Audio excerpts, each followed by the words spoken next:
All right, here we are on April 23rd.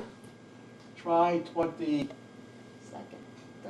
Third, yeah. 23rd. Don't put that in the camera starting. All right, April 23rd, 2000.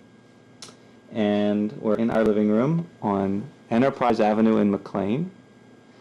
And we're going to talk about what it was like growing up in Baltimore and your family life.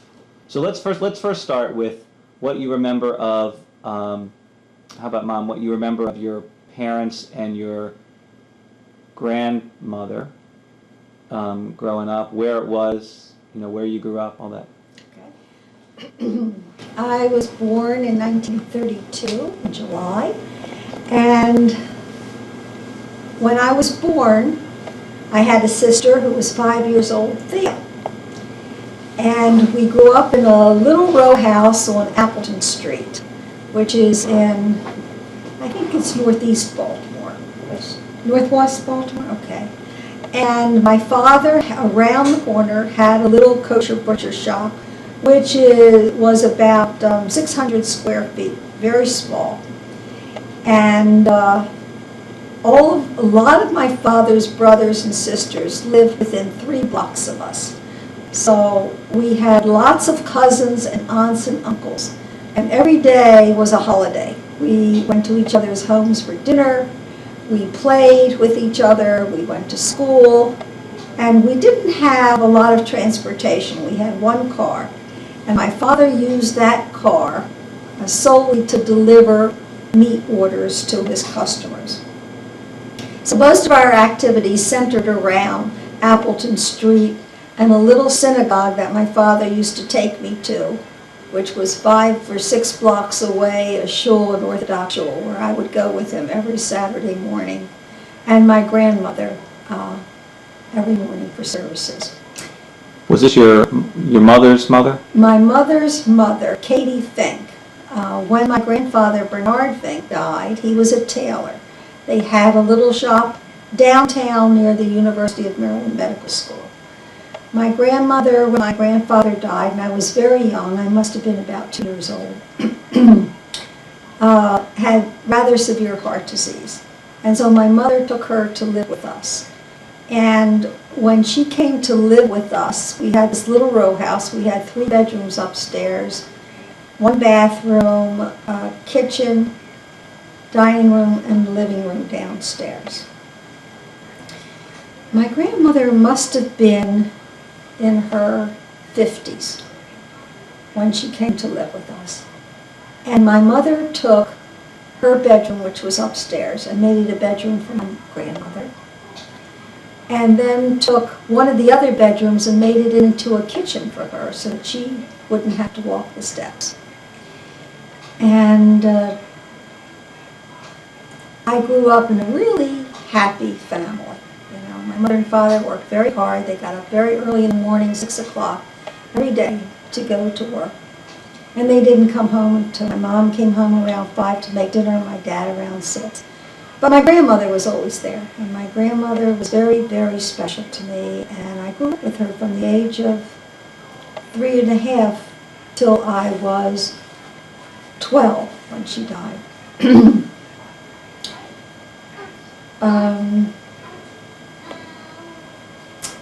At the time, we lived in an Orthodox home. My father had a kosher meat store, and my grandmother kept kosher. But my father loved seafood. He loved crabs. He loved shrimp. And his favorite, of course, were the steamed crabs. But he had a real guilt trip if he brought the crabs into the house because of my grandmother. And although she couldn't walk the steps, she could smell. If anything wasn't kosher in the house, she could smell. And every weekend, or every other weekend in the summertime, my father would get steamed crabs, and my mother fixed up a place down in the cellar, basement, with a table and claws and hammers and knives, and we would start to have our crab feast. And from 3 floors up, my grandmother would yell down in Yiddish, "Rush Maxdorten, what's smelling down there? I can smell it." And my father would say, "It's just the garbage. It's just the garbage, Katie." And but she was wonderful. She was the kind of a person who came from the old country and was very fearful of what was happening in Europe. And when I would come home from school, I would run up the steps to be with her. And I would say, "Grandma, teach me Yiddish. Teach me what you're saying to my mother and to saying to your daughters. Teach me Yiddish." She said, "No, Sandy, in this country we speak English. You teach me to speak English." So I taught her how to write her name. And I taught her, that's where my love of cards came from. She and I would play cards every day. After school was her entertainment. And on Saturday after school, I would take her, walk her to the neighborhood movie. And I would sit with her every Saturday and watch the movies. And that's when they had the serials and the Lone Ranger and all that kind of stuff after the movie. And that was her evening entertainment. If I couldn't stay for some reason as I got to be about 8 or 9 or 10 and I had other activities, I would leave her there. And then I'd go back and pick her up. So we had a very, very special relationship, especially at night when I would have nightmares. I would go into her bed and crawl in it, just like Zach does to you. My mother and father took their bedroom downstairs, gave up their dining room, and made that a bedroom for themselves. So Was this a house they owned? yeah, and it was quite an inconvenience. Don't forget the bathroom was on the 2nd floor, and they had to go to work every day at 6 o'clock. And so, but they managed. It was really important for my mother to have her mother there. It was very rough on my father. It really interfered with their lifestyle. They were pretty young at the time. They must have been in their 30s, don't you think? Early 30s, when a sickly mother came to live with them. So it really was difficult for them. But they coped, and I had a very, very happy childhood. Lots of love, a family, and tradition. It was always Yontif in our house. My mother had Yontif all the time. And we had a dining room table that we moved into the living room. And it turned like Lazy Susan. And we'd have, when we have all the brothers and the sisters, and we would have 20 and 25 in this little tiny dining room.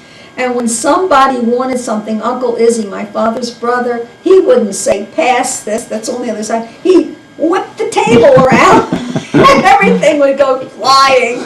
And it was almost like Avalon. If you've ever seen the movie Avalon and the Thanksgiving dinner and you cut the turkey, that was typical of the Bloom family and the Fink family. It was a nice, nice childhood. And lots of relatives, Uncle Harold and Aunt Mickey, my mother's sisters, several of them didn't have children. So Thea and I became the adopted, so-called adopted children to them. And we were spoiled by these sisters and uncles. And we would go to their house on the weekends, and I'd pack my little suitcase and go to Mickey and Harold's house and spend the weekend. And Uncle Harold taught me to love the Bullets, the basketball team. And every Friday night he would take me to the basketball game. And he taught me how to dance. And let's see, what else can I fill you in on? Well, what kind of relationship did Thea have with your grandmother? Was it the same as what you had, or Yes. was it different? Thea had a good relationship with my grandmother. We also had a so-called maiden aunt Sophie, who had not gotten married. And she moved in also. My mother had that. And my sister had to share a room with Aunt Sophie for maybe 10 years. When Thea was very, very smart. They had a school for advanced placement, junior high school, which Pop went to, called 49. And Thea went to this school, and by the time she was 16 years old, she had finished high school. I was only 11, so from those years, I really didn't get to know Thea very well because she was dating. She was in a whole different kind of social activity than I was. When I was 13, my father gave up the butcher shop because for lack of income. Most of the Jewish people were moving out of that neighborhood. And he went to work for his brothers who had a large supermarket, Isaac, Izzy, and Jack Bloom. And we moved to the Forest Park, Garrison Boulevard area when I was 13. And that's another part of my life. Mm-hmm. Do you want to hear about that? Yeah, we'll get to that. So wait, so let me ask you a question. One of the things Thea told me was that before you were born, your parents were very wealthy. They did very well, had done very well, and then when the Depression hit, they lost a lot of their money. And so her impression was that before you were really in the picture, you had started to have a lot of good memories about your childhood, that things really weren't so good in your house because of the Depression, but it was better when she was born. I don't remember that at all. Well, you weren't around. No, You weren't around, but we were never wealthy. I always had to work in my father's store. Mhm. Every Tuesday and Thursday I had to, when I came home from school, I'd have to go with him to deliver the meat orders. He couldn't afford help when I was a young kid. Mhm. That much I remember. But I don't remember, we always had food on the table. Mhm. I always had clothes, and my memories are different perhaps than Thea. So up till about 13, did you have a good relationship? Camera. Up to about 13, did you have a good relationship with your parents? You talked about your grandparents. What was your relationship with your mother and father up until about 13? I had a really good relationship with my mother. My mother was a very compassionate, caring person. She was a very family-oriented person, and she loved holidays, she loved cooking. She loved most people in general. Was she close with her sisters and brother? She was very close with her sisters, and especially her brother. She had 5 sisters and 1 brother. Very close with them. Although 2 of them lived out of town. One lived in Philadelphia and one lived in New York. She routinely went to see them about once a month, and they came in to see us. In those days, we took the train or the bus. We didn't drive a car there. My sister, at the age of 16, kind of left. I don't know too much about my sister's life from the time she was 16 to 18. So I know she went to college, to McCoy College, which is at that time was part of Johns Hopkins University, part-time, and she worked. And she went to live, and she could fill you in on this, to the aunt in Philadelphia to live for a year, and went to a year of college there, and then came back home. So I didn't get to see Thea much from the time she was 16 till she was married. Mm-hmm. So I did not have a close relationship with my sister because she wasn't there. So in many ways, it was almost like you were an only child at some Yeah. point. My father was very busy in the store. You asked about my relationship with my father. My father worked from morning till night, 6 days a week. He only took Shabbat off. Mm-hmm. And my father was a very sickly man. He had severe stomach problems. And when I did see him, he was very sickly. Mm-hmm.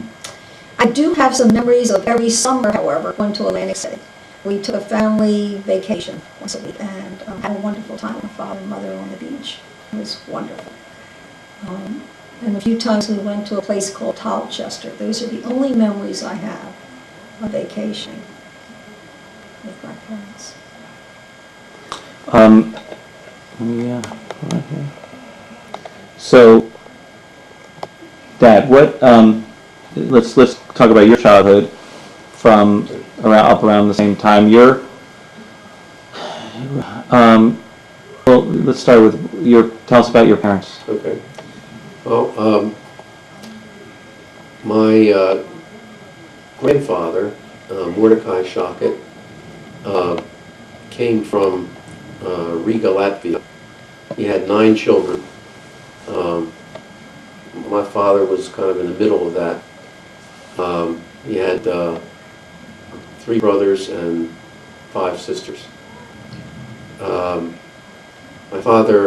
My grandfather was a Shochet and a Chazan in Riga, and I think he worked as a Shochet in Baltimore. They lived down near Bond and Caroline Street in East Baltimore when they came.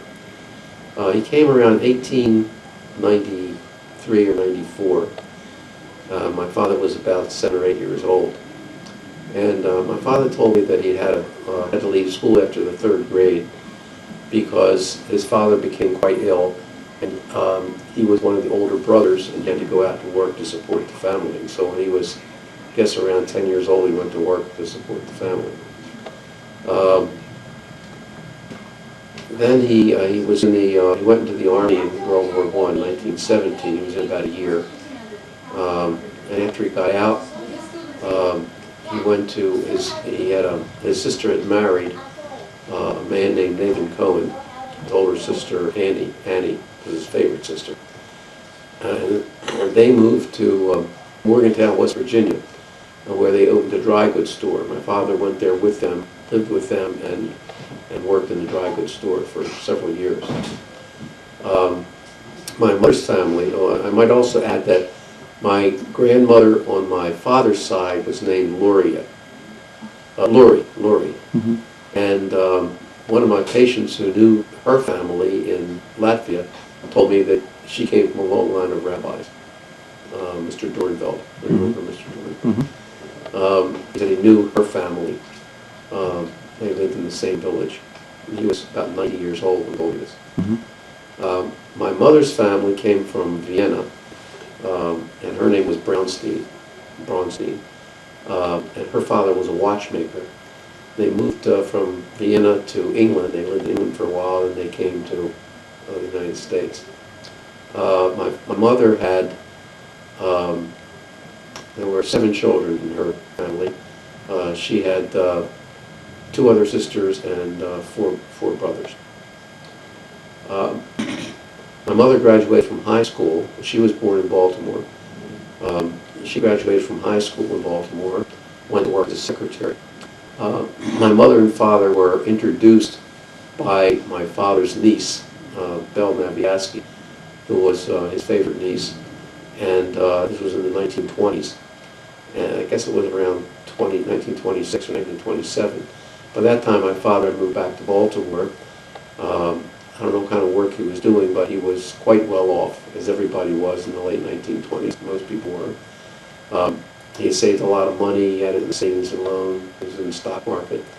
And they married in 1927, I think. And they rented an apartment on Utah Place down in near downtown. Utah Place was, at that time, around 1927, was a very ritzy neighborhood, like Upper Park Heights was when we got married. So they lived there for about a year, and Doris was born there. She's 3.5 years older than me. But she was about 2 years old when my grandmother became very ill. And my grandmother was living on North Ann Street in East Baltimore with her youngest daughter, Lillian. And Lil was also ill. Lil was schizophrenic. And she also had a ITP, I think, and had to have a splenectomy. But she was quite ill, and she was living with her mother. But then when her mother became ill, my father moved his family into the house on Ann Street. This was around the time of the big stock market crash. My father lost everything in the stock market crash and the depression. They were very poor. He was very fortunate to get a job at the Heck Company as a clerk for $6 a week. And I was born at the Church Home Hospital in 1931, when my sister was 3.5 years old. The Church Home Hospital was about 3 blocks from our house, and I often heard the story of my mother telling me that she walked to the hospital by herself in a snowstorm to deliver me at the Church Home Hospital, because my father had to stay home with Doris. And his mother by that time had died. So I didn't really know my grandmother on either side, or my father's father. I knew my mother's father, but he was a very old and very sick man. By the time anything that I remember about him, he was always old and sick and pretty much confined to bed with severe heart disease. So we grew up, Doris and I grew up on North Ann Street in East Baltimore. When I was in the 3rd grade, and Doris was in the 6th grade, my Aunt Lil, by this time, had moved to Raleigh, North Carolina, married a man there, and who owned a small grocery store and liquor store. And she was doing very well. This was in around 1937, 1938. They were doing very well, and she told my father he ought to move to Raleigh and buy a small store there. And she located one for him. So in 1938, we moved to Raleigh. She loaned him the money for the move and for the store. And he opened a little grocery store, which he called Liberty Market. Cleaned it. It was a mess when we first saw it. It was absolute shambles. He cleaned it up. We all worked in it, cleaned it up, painted it, stocked it. The store was a huge success. It was a black neighborhood, a very poor black neighborhood in Raleigh, North Carolina. And we lived there from 1937 or 38 to about 1940, 41, in that time span. And I went to school there. I was the only white kid in the neighborhood and the only Jewish kid in the school. And we went to a small synagogue in Raleigh. I went to a small synagogue, Orthodox synagogue for Hebrew school. My parents were Orthodox. They kept kosher. We were there for several years. After 2 or 3 years, the store was a success. My father was doing well financially. My mother was very unhappy because she missed her family, her brothers and sisters in Baltimore. Contrary to the experience that Sandy had with her family and relatives and so on, I had an entirely different experience with my relatives, in that in both my mother's family and my father's family, everybody hated everybody else. They fought constantly, and so there was very little family interaction between our family and the other families. But my mother missed her brothers and sisters, and so insisted that we move back to Baltimore. My father sold the store in 1941, and we moved back to Baltimore.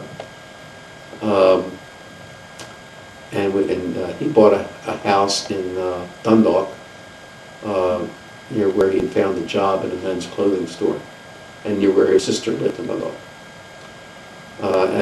Then we came after, and I guess it was, I'm trying to think, when I started junior high school. I finished the 6th grade in Raleigh, so I was about to start the 7th grade. And my mother didn't want me to go to Patterson Park Junior High School because she wanted me to go to a better school. So she insisted that I go to number 49, which was an accelerated junior high school, where the students did 3 years and 2 years. And she managed to get me in there. And so, so I started there in the 7th grade. And meanwhile, Doris was ready to start high school in the 10th grade. And she didn't want Doris to go to Patterson Park High School either, which was where we otherwise had gone. So Doris moved to Forest Park to live with her sister Frida, my mother's sister Frida, in Forest Park. And so I was home alone with my parents at that time. Shortly after we got back to Baltimore and I started school, my father became very depressed. He couldn't work. He would just lay on the sofa all day. And he was very depressed for about a year. And my mother went out to work to support the family. She got a job as a secretary downtown. And that was also the year. I was also studying for my bar mitzvah. I was about 12 then. And it was also the year I became very ill. I developed strep throat, and this progressed to a strep bloodstream infection and pneumonia and all kinds of bad things. And when I finally lapsed into a coma, my parents realized I was pretty sick and rushed me to the hospital. I was in Sinai Hospital for about 6 weeks. No. And interestingly enough, Mom was also in Sinai Hospital at the same time Yeah. with pneumonia, with a similar illness. The same thing? Yes, Yeah. I had pneumonia. And pneumonia. My father had pneumonia, and before they were to take him to the hospital, he was very affectionate. He gave us a kiss in the mouth and said goodbye. He came home from the hospital, And he got sick. and I went to the hospital with pneumonia. And we were there at the same time in isolation. Yeah, we didn't know each other then, but we were at paths crossed. I had been very ill as a young child when I was 18 months and 2 years old. I had multiple hospitalizations at Hopkins with pneumonia and also mastoid infections, because in those days there weren't antibiotics. And the children oftentimes would get ear infections. If they didn't get better, the infection would go into the mastoid bones behind the ears. And it was very dangerous because the next step would be into the brain, because they communicate with the brain. So that was a very serious infection. I spent a lot of time, my first 2 or 3 years of life, in and out of the hospital with infections. And I ended up at that time with surgery on both of my mastoid bones. I had them removed when I was about 2 or 3 years old. The next big infection I had was when I went into the hospital with this pneumonia and streptococcal infection when I was 12. And I just started my bar mitzvah training then. And I was going to the Baltimore Talmud Torah down on Broadway in East Baltimore. And I'd go there after school and then come home. And then I was out, went into the hospital. I got sick around the 1st of October. I went to the hospital towards the end of October. I came home from the hospital around the end of December. I started back to school when the new semester started in January. And amazingly enough, I don't know how my mother did that either, but they didn't set me back in school. They just let me continue on in the second term of the grade that I was in with my classmates, which was kind of unusual. It was, because at the same time, when I was in the hospital, I was sick for 6 months. 6 months. And I was at Hebrew school, and they made me drop out because I was too far behind. And they put me back a half a year in elementary school, so that I became a mid-year in those days. We graduated in February and in June. So we were both sick at the same time. I don't know how my mother accomplished that, because they didn't want to allow me to start school, back at school in junior high school, and the authorities, and the principal of the Baltimore Talmud Torah didn't want me to drop out and wait a year and start back the next year. My mother simply overwhelmed all the opposition, said, "He's coming back," and back I went. So I started back. I did all right, no problem, and kept up with my class and went on to Baltimore City College, which was the high school where most of the Jewish kids went. They either went to Forest Park High School or Baltimore City College. And Baltimore City College was a boys' school, all boys' school. Now we're caught up on time. Yeah. So how old were you at this point? Let's see, I was 13 when I started high school. So do you remember your bar mitzvah? Yes, I remember my bar mitzvah.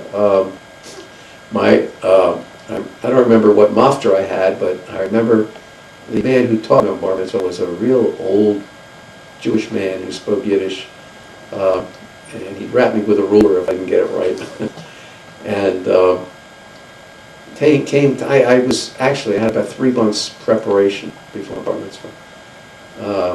And my father didn't come to the bar mitzvah because he had a real thing about going to synagogues. We never went to synagogue.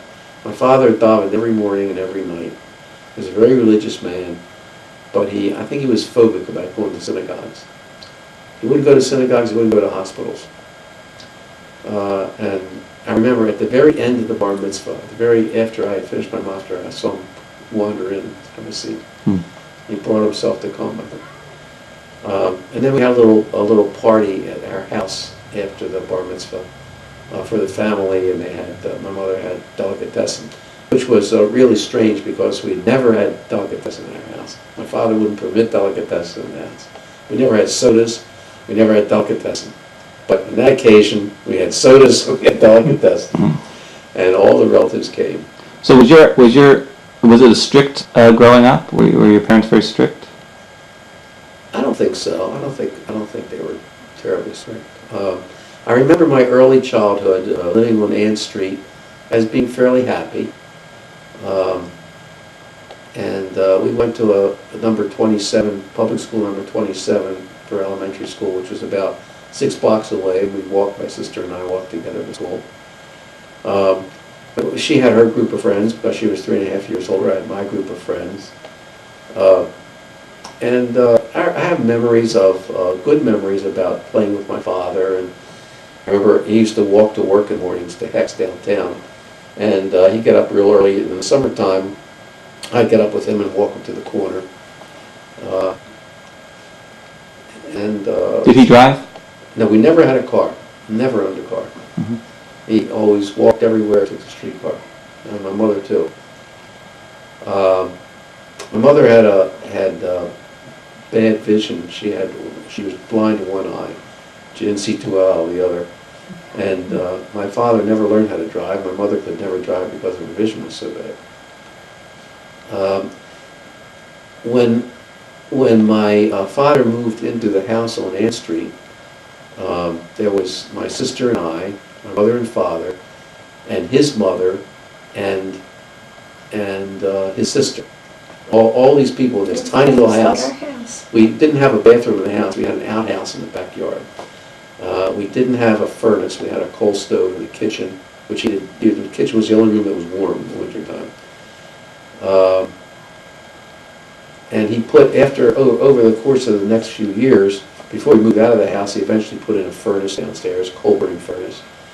And he put in an indoor toilet, which we had by the time we moved out of the house. It must have felt good, especially in the winter. Yeah.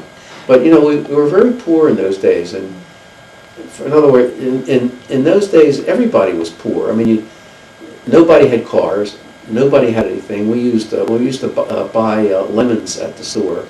We'd use lemon wrapping paper. Lemons used to come wrapped in paper. We used them for toilet paper. We couldn't afford to buy toilet paper. We never had a washer or a dryer. I remember my mother heating a big pan of water on the stove to do the laundry, and she had a washboard and a bar of soap, and she'd wash the clothes on the washboard and hang them out in the yard to dry and clothesline. And there weren't such things as microwaves. There wasn't, of course, any. There was electric lights, and we had a radio. We had a wind-up Victrola in the living room. Record player.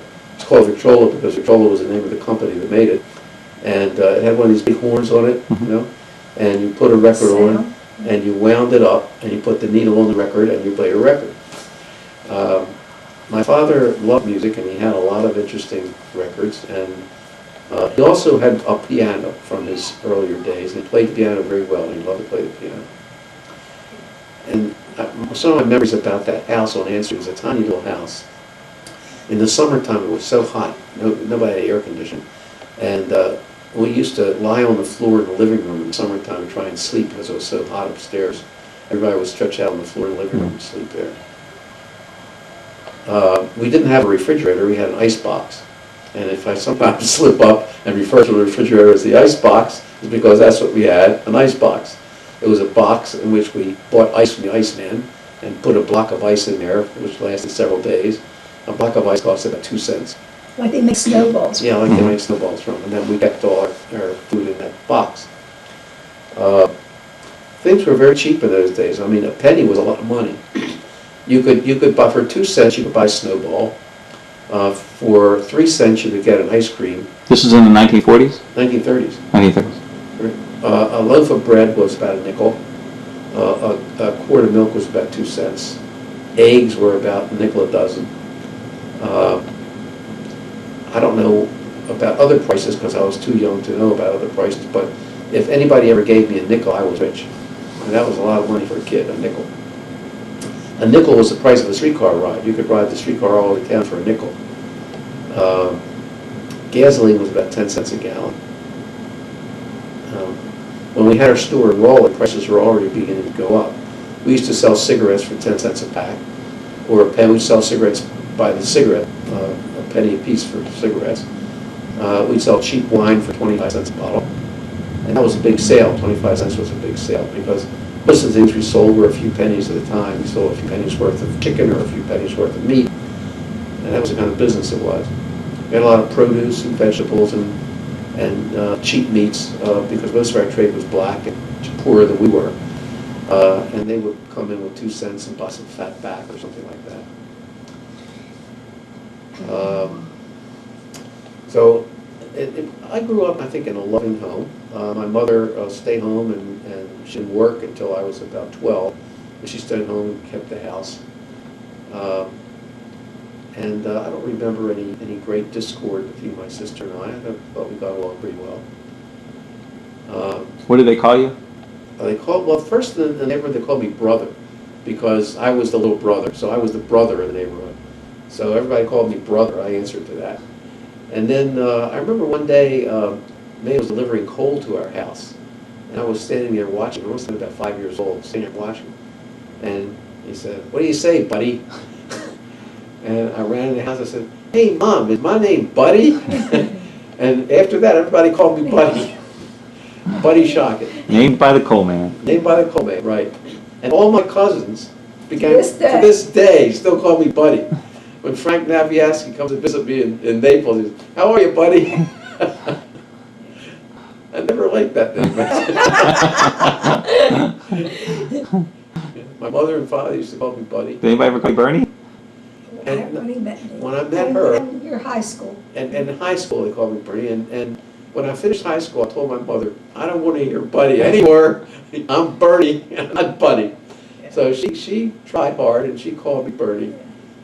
And my sister, she did all right, she called me Bernie. Everybody She called me slips Bernie. every now once in a and while she slips. Not as much as she used to. No. Yeah, right.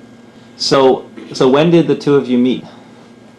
Okay, well. That's a very, That's well, an I interesting moved to story. Liberty Heights at Garrison Okay. when I was 13, and my father had given up the store. And this was the first time in my mother's life that she never worked. That I knew of her. Now, when Thea was born, she may not have worked, but from the time that I was born until I was 13, she worked. And then I went to high school and had a wonderful friendship with a lot of people there. We lived in another kind of neighborhood with lots of friends. And one day, when we were in high school, my girlfriends, Herta, who is now Herta Beige, Bunny Katz From Cuba. from Cuba, and Lois Statter, every Friday night, we would get together at Liberty Heights in Garrison. And they had a deli there by the name of Paul's. And we would try and meet all the high school boys. How old were you at this point? At that point, I was 16. 15. 15, okay. And I was very much excited about meeting boys. I had had some boyfriends and some dates, but we went up every Friday night to try and pick up boys. And along comes, shall I tell this story? Well, I'd like to go back 2 years. We met when Yes, we were that's right. both, you were 13 and I was 14, That's right. 2 years earlier, on a JEA hayride. What's JEA? JEA is the Jewish Educational Alliance, which is now the JCC. Right. It was the forerunner of the JCC. Right. I used to go, we lived near the JEA building down in East Baltimore, and my parents used to take, my mother used to take me there several times a week during the summertime. They had something for the kids. They had special observances at the holidays, and they gave the kids candy and cookies and milk, things like that. And they had hay rides organized for the kids. Right. So And I had a group of friends who were from the same area as Pop, and we had a hayride, and I met Bernie on a hayride. Wow, was he handsome! He was tall, skinny. and skinny, and he had a black sweater on with a big athletic letter, was it B? B, yeah. A big B, and he was the cat's meow. And you were about 13 or 14, and She was 13, I was 14. Yeah. did you actually meet? Did He you? went, I was He with was- another, he was with another girl. Another kid, girl. yeah. right, and we met for the first time, and I was totally smitten. taken with him, and he I wouldn't give me the time didn't of give her day. the time of day. I was tall and skinny and Didn't appeal to me. didn't I was with a short, fat, little, round, soft, cuddly Jewish kid. and that was the first time we met, Yeah, right. right? And right. then going back to Liberty Heights Yeah, and Garrison on a Let me Friday pick up the night. story. Now, Friday night, I was 16, and my boyfriend, Ralph Goldsmith from City College, and actually there were 5 of us from City College, and Ralph had his father's car. We were all freshmen in college. We just started college. It was in September or October. Where? And I started college at University of Maryland. Ralph had gone to Franklin and Marshall College. Who else was in the car? Al Sirota, was he in the car? Went to University of Maryland. There were about 5 of us. Was Alex in the car? No, Alex wasn't in the car. About 5 of us from various, maybe 3 different colleges, and we got together. We'd just come back after a couple of weeks after the first semester started. Was it like Thanksgiving or something? No, it wasn't No, that it was late. just It wasn't. a weekend. It was a weekend, Friday night, and we were in Ralph's father's car. We were cruising for girls, 5 of us, like we knew what we were doing. We all were about 16 or 17 Right. years old. So we come up to the corner of Garrison and Liberty Heights, and there's Sandy and Herta and Bunny and Bonnie Lois. and Lois, 4 girls, and they're cruising for boys. So some of the guys in the car knew them. They knew, some of the girls knew some of the guys. So we said, want to go for a ride? And they said, sure. So 4 of them hopped in the car with us. One of the guys had to leave. I think it was Harold August. Yeah. Harold August left. You remember Harold Sure, August? from Temple Inn, yeah. Harold August left. So there we were, 8 of us in this car. And naturally, there's only one place to sit on the boys' liquor. For the girls to sit was on the boys' laps. So Don't be too explicit. Sandy sat on my lap, and Did you remember that he was the one from the hayride? No. Okay. and I I don't learned. think so. I had dated some in high school, but I didn't date a lot in high school. After all, I was 15 in my senior year in high school. I was much younger than the other kids. Yeah. I didn't do much dating. I had a date for my senior prom. But you know, the girls, when we saw the guys, we already picked between us Yeah. which guy we wanted to pair off. Well, I had And my I eye on picked the, you. yeah, you had picked me. I had my eye on Bunny. That's why the biggest tits. That was the girl. You gotta edit this. That was the girl. That's the girl that had my eye on. But she got in the front with Ralph, who was the driver. So this was Sandy climbed onto my lap, and I figured, well, this is heaven sent. And I learned what necking was like. And we had a great ride. We drove around for poor Ralph. All he did was drive. And we had a great time in the back seat.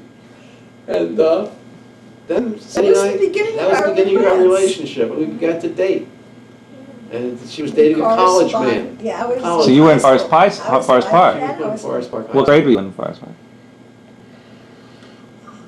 Must have been, School, 11th grade. no, we went together for several years. Yeah. Must have been about 10th grade. Yeah. 10th grade? Yeah. Yeah.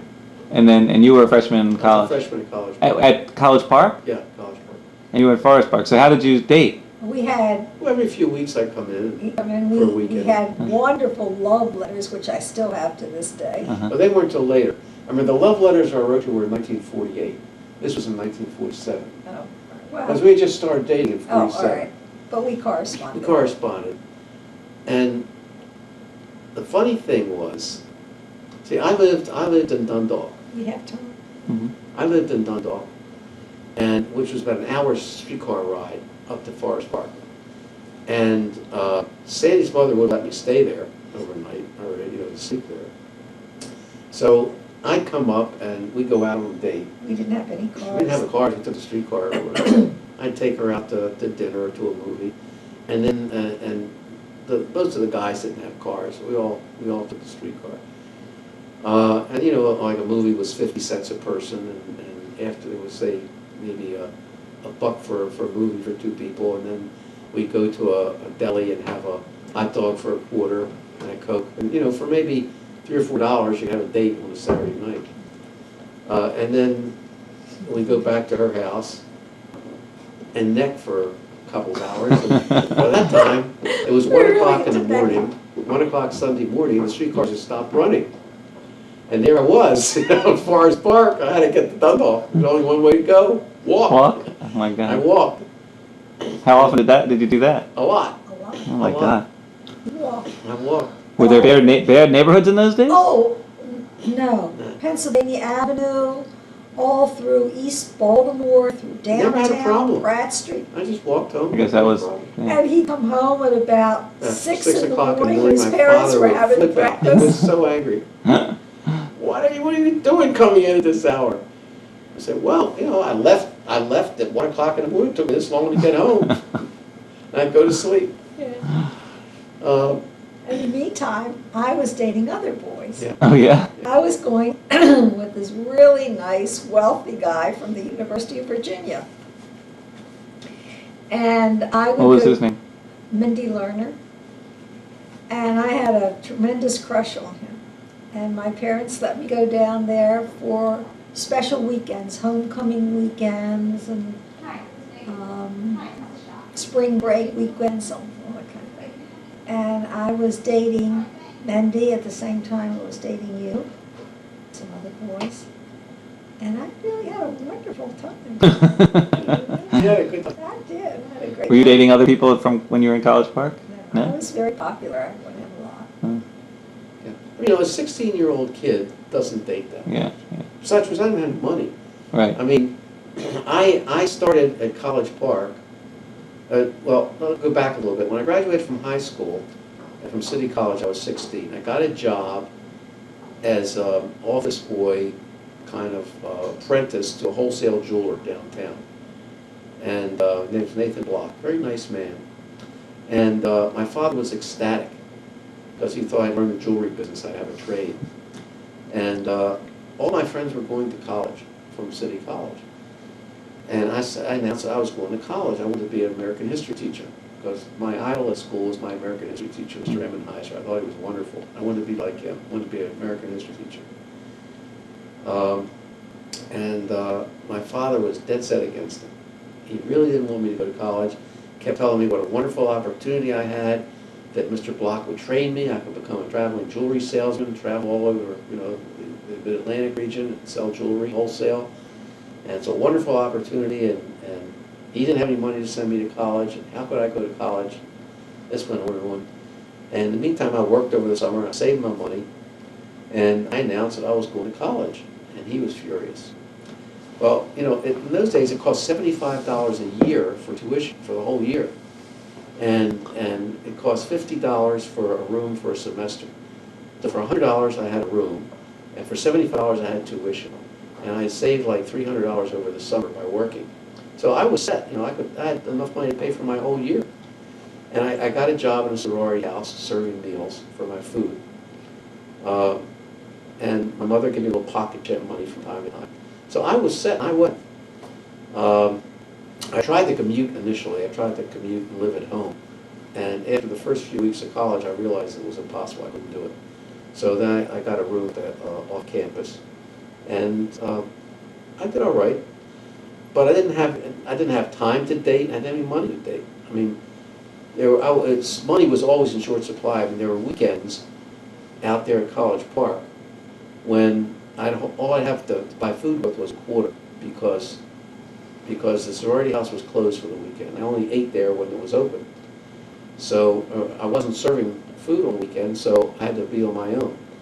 So there were weekends when I had to decide if I was going to spend my quarter for a pack of cigarettes to get through the weekend, or for 2 hamburgers and a cup of coffee at the little tavern down the corner for the weekend. And that's the way I got through my weekends. And it never occurred to me to call my mother and father and say, could you please send me a few bucks? I need some money for food. That just never occurred to me. I thought, wait, I'm supposed to take care of myself here. I took care of myself. That's the way my first year of college went. All right, we're going to stop there. Looks so pretty. Yeah. Are you going to keep recording? Okay. Sure. Well, Are I'm you going to on go a pick roll? up Oh, the. he has to get dressed. Well, I have to pick He's- up the babysitter. He's dressed. I gotta go pick up Yeah, the go get him, babysitter. go get him. Yeah. What I want to find out, we went Are up you still- to. are you still Yeah, we're recording? recording. We went up to, Dad's in his first year of college, and Mom's still 11th or 12th grade at Forest Park. Yeah. So go into what you did after Forest Park, and then and take it up to, up to maybe Our wedding? up to the wedding, and then we'll pick up from the wedding on when we see you in May. Well, before we get to that, Wait, you're not on yet. Yeah, so- when I was a sophomore student at the University of Maryland Medical School, I think Sandy was a senior at Forest Park. And they needed substitutes badly in the biology case. I was a biology major by then, In my school? in Forest Park High School. And I volunteered substitute, or I applied to substitute. So the times when I was off between semesters and holidays, I would be a substitute biology teacher at Forest Park High School for the classes she was in. And she and her friends got such a kick out of that, so did I. I mean, I was only, 17 at the time. Yeah. I don't know how in the world I got that job. And you smoked a pipe. And I smoked a pipe. And there was this guy from college with a tweed jacket smoking a pipe, and I was Mr. dating that guy.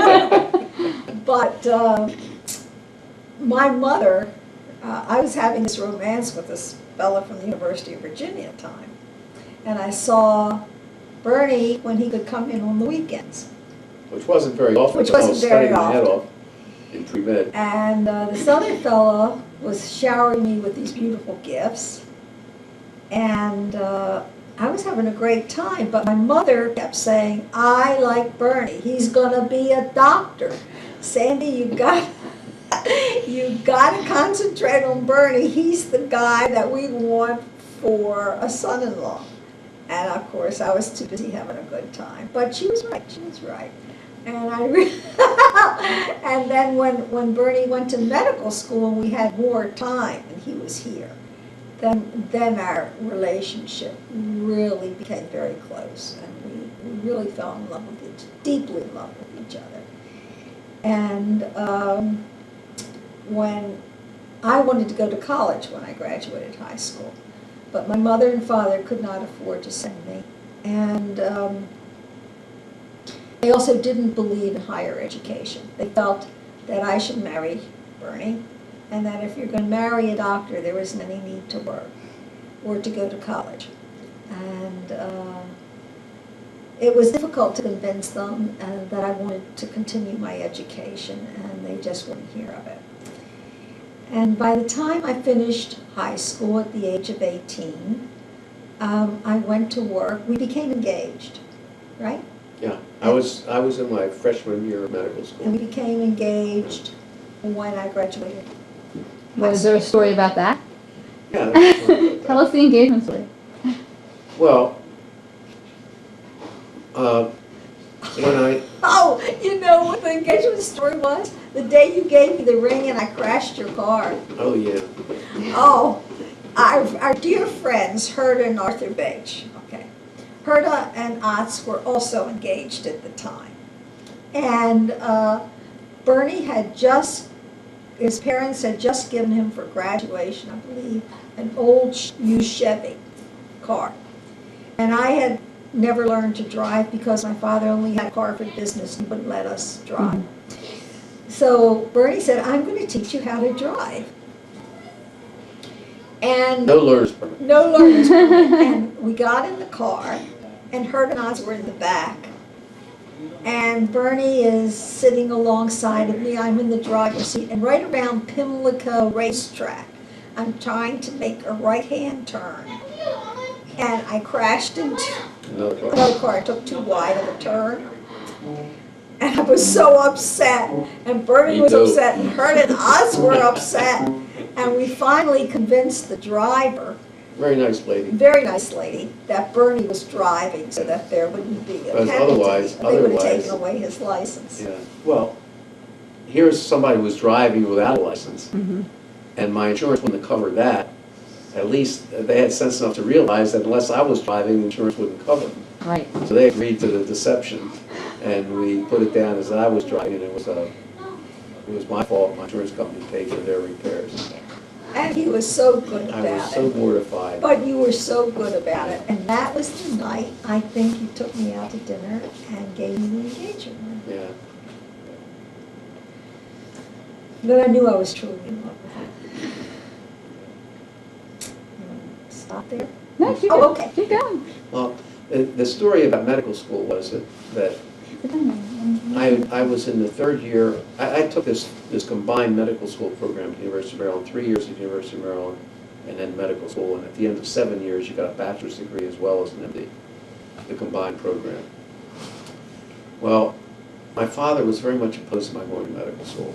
He was opposed to my going to college in the first place, and he was opposed to my going to medical school. He said, I don't have enough money to send you to medical school, and you can't be a doctor anyway because you're not healthy enough to be a doctor. You have to have good health to be a doctor because doctors work hard, and you ought to do something else. And besides what, you're not even going to get into medical school because you're Jewish and they have a quota. So, come to find out, I got into medical school. The tuition was $450 a year. And I earned enough money over the summers to pay for my tuition. Tell them how you earned your money. Oh, yeah. That's important. I worked one summer, well, 2 summers I worked as loading trucks with 100-pound bags of potatoes in the produce market. I go to work around 4 o'clock in the morning and get off about 2 o'clock in the afternoon. Did that for 2 summers. One summer I worked, In the steel mill. in the steel mills, yeah, Sparrows Point, I worked in the steel mills. One summer I worked. And when you came to visit me that weekend, I mean, when we had a date that weekend, he came in with his hand all bandaged. Oh, yeah. He had, I worked in the hot pickling mill. What I did was, these huge rolls of red-hot steel rolled up would come down this conveyor belt. They were just out of the furnace, and they were glowing, red-hot and glowing heat. It was very hot work. And I was in a pit, and I had a lever, which was about this tall, and when the hot steel got to me, I had to pull this lever and flip it over from this way onto its side and go onto a different conveyor belt. That was my job, which I did for 8 hours. And then, since I was doing a good job, the foreman liked me, and he advanced me to another job. Excuse me, pardon me. Advanced me to another job, which involved after the hot steel cooled, it was picked up by a magnet from the ceiling, this huge magnet which would carry it over to a stack of steel and stack the steel rolls way up high towards the ceiling. My job was to stand up on top of the steel, on top of these real tall, I guess about 30 feet in the air on top of the steel rolls, and direct the magnet where to put the next steel. You had to be careful though, because the steel was still, even though it was cooled, it was still very hot. And we wore gloves.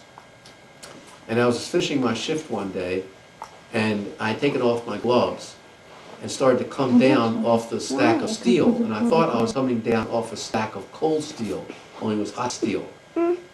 And I slipped and grabbed the steel with my hand and burned my hand. I gotta say, I burned my hand. That's why.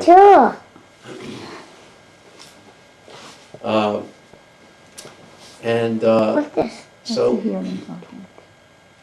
in the middle of my freshman year of medical school, Sandy and I became engaged, and we got married in the middle of my second year of medical school.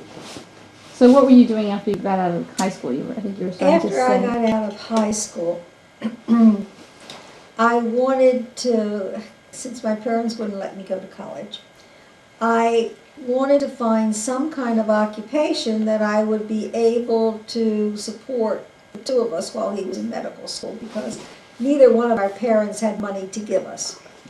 So I went to my dentist, who was Dr. George Balin, and I said, could you train me to be a dental assistant? And he said, well, I don't know, I don't really need one, but if you want, I'll be willing to do that for you. So he taught me a trade. He taught me to be a dental assistant, and when he did surgery, I would be there to hold the instruments and so forth, and I developed that as a profession. That was before you had to go to college to become a dental assistant. Right, and he taught me that, and that was during that year before we were married. And I did that for about 3 years after we were married to support us. Did you have a question? Yeah. And why didn't your mom and dad let you go to college? Well, in those days, they were very poor. They didn't have enough money to send me to college. And there weren't any scholarships in those days. So if, like my sister, when my sister Thea wanted to go to college, she had to work for several years to save up enough money to send herself through night school. Because you can go to classes at night, she couldn't go during the day because she didn't have enough money. So it was a different time, and I couldn't go. But it taught you same things and, you know. But you know what happened? The second year, Pop was in medical school. We had one car, and I was driving him to school and picking him up, and then I'd go to work, and then I'd come back and pick him up. And we were driving home, and we were coming up Pennsylvania Avenue, and there was a traffic light right there. And we came to a stop. There was a car right in front of us. And I was sitting as a passenger, Pop was the driver. We didn't wear seatbelts. We didn't have seatbelts in those days. They didn't make seatbelts. And Pop looks in the rear view mirror of the car, and he said, "Sandy, hold on, there's a car coming up behind us, and he doesn't look like he's gonna stop, and he's gonna hit us." Well, sure enough, he did. He hit us in the back, and we went into the other car, and I fell underneath the seat and hurt my head. And I had what was called a concussion, and I couldn't work. And I was very dizzy, and I had to stay home because everything moved all around me, as concussions can cause us to happen. Well, Uncle Marvin, the man that Thea, my sister, married, was a lawyer. You went to see Uncle Marvin. And Jake went to see Uncle Marvin in New Hampshire just a few weeks ago. And Uncle Marvin was able to have a lawsuit against this particular man.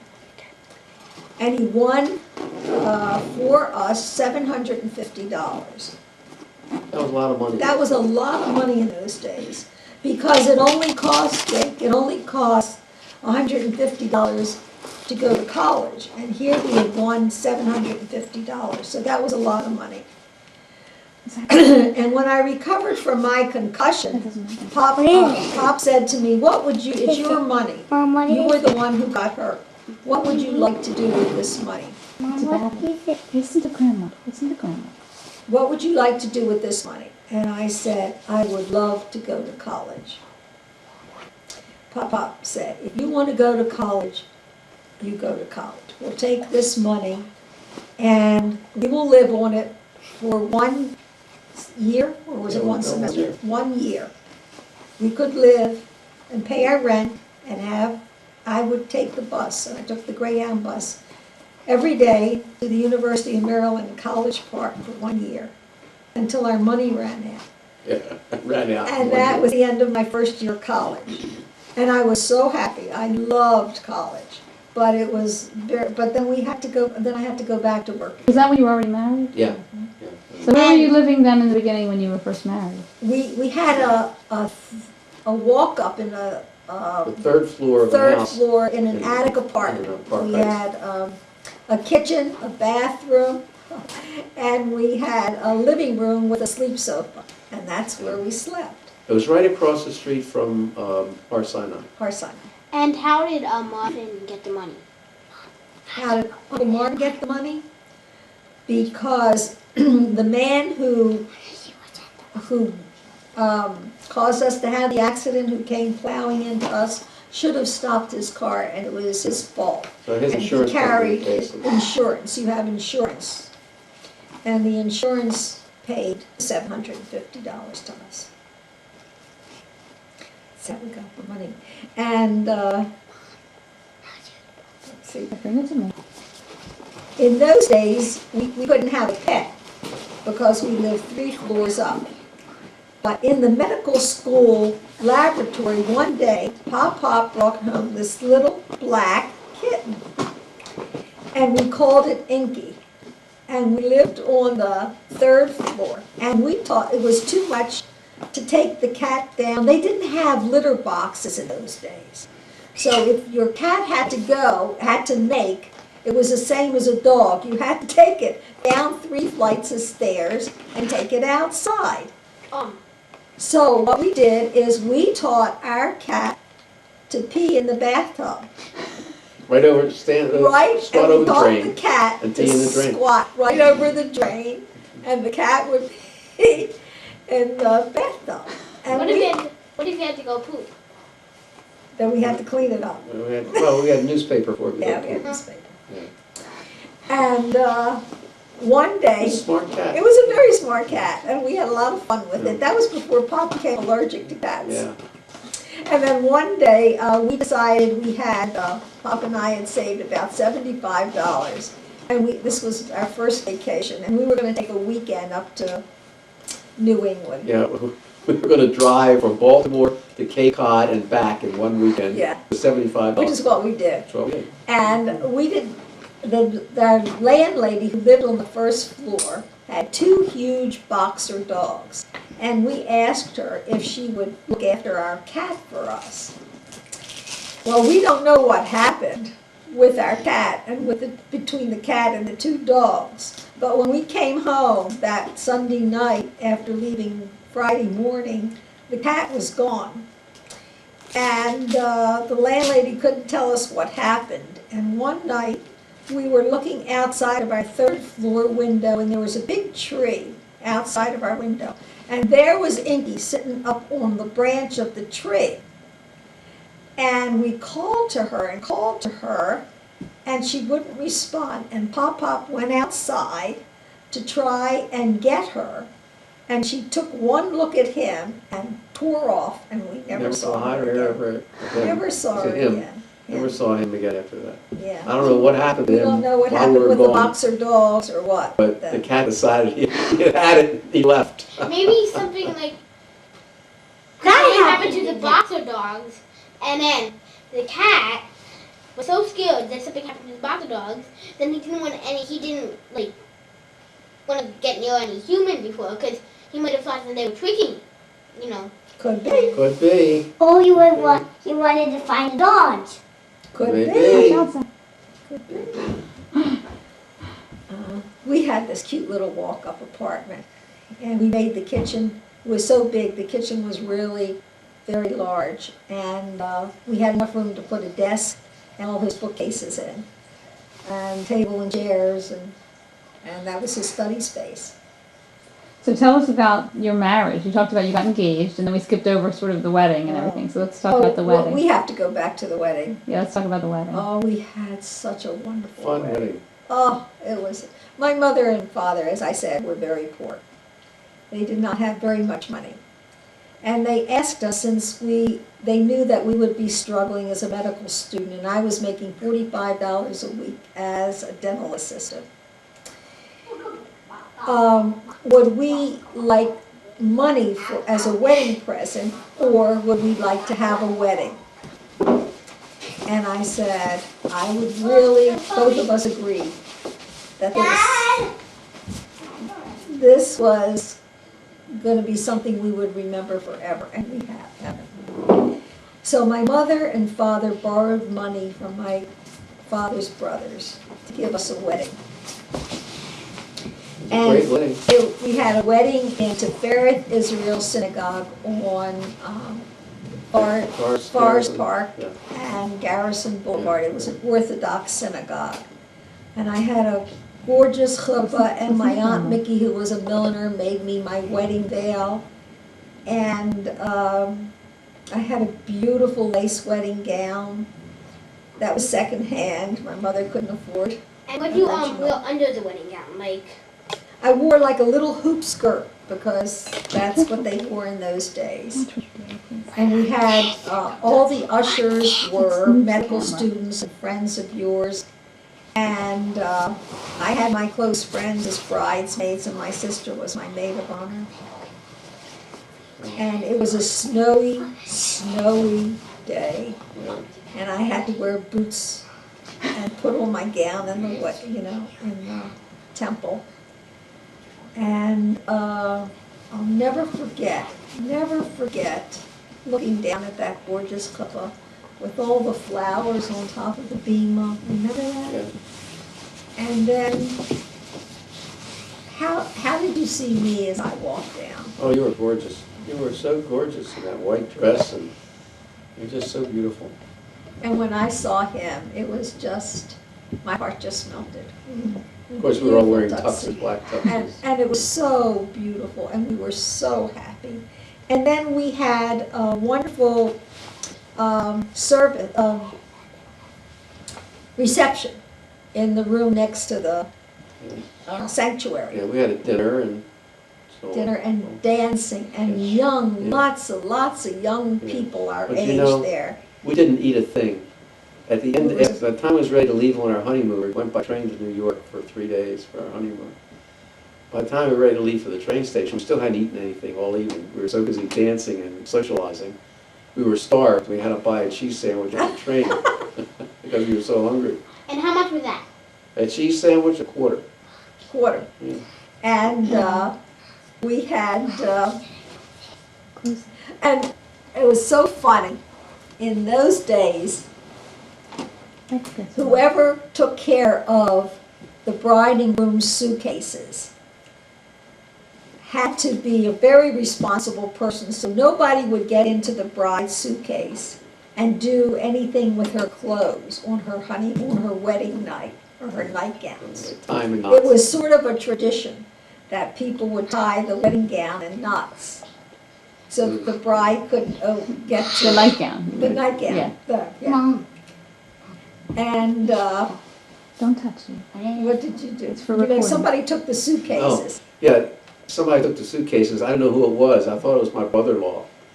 And I got so angry. I slammed them up against the wall. I grabbed them. I said, "What did you do with her suitcases?" It turned out to be Uncle Harold. Uncle Harold Well, was, Uncle Harold was the jokester.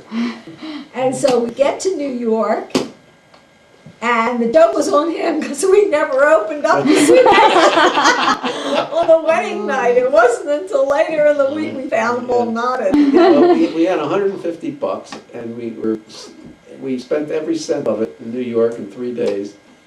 And we came back on the train with a nickel. We had a great time. Great time, yeah. Yeah. And those were the And we days, stayed at the St. Moritz. and those were the days when men and women didn't have relationships before they got married. And so our honeymoon was truly very special. It was a real discovery time.